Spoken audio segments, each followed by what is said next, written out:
നിയമസഭയിൽ അടിയന്തര പ്രമേയത്തിന് നോട്ടീസ് നൽകിയതിനു ശേഷം മുങ്ങിയ സതീശനെ കയ്യും കാലും കെട്ടി തിരിച്ചു കൊണ്ടുവന്നു. ഇനി ആ വിഷയത്തിൽ നീ ചർച്ച ചെയ്തിട്ട് പോയാൽ മതി. മലപ്പുറം സ്വർണ്ണക്കടത്ത് തുടങ്ങിയ കാര്യങ്ങളിറക്കി ഒരു മതവിഭാഗത്തെ തെറ്റിദ്ധരിപ്പിച്ച് നേട്ടമുണ്ടാക്കാനുള്ള പരിശ്രമം അത് ഒരു ചർച്ചയ്ക്ക് കൊണ്ടുവരുമ്പോൾ സർക്കാർ പ്രതിരോധത്തിലാകും.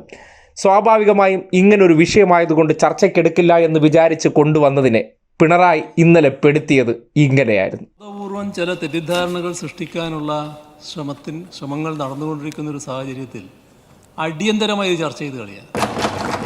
പെട്ടൊടനെ ഇല്ലാത്ത കാര്യം ഉണ്ടെന്ന് വരുത്തി മാത്യു കുഴൽനാടൻ എന്ന കോപ്പിയടി ചാവേറിനെ രംഗത്തിറക്കി കുളം കലക്കി. എന്നിട്ട് നൈസായിട്ട് മുങ്ങി. വിടാൻ പറ്റൂ? കയ്യും കാലും കെട്ടിയിട്ട് ഈ വിഷയം ചർച്ച ചെയ്തേ മതിയാവൂ. അങ്ങനെയാണ് ഇന്ന് നിക്കക്കള്ളിയില്ലാതെ സോഷ്യൽ മീഡിയയിലൂടെയുള്ള പൊങ്കാല സഹിക്കാൻ വയ്യാതെ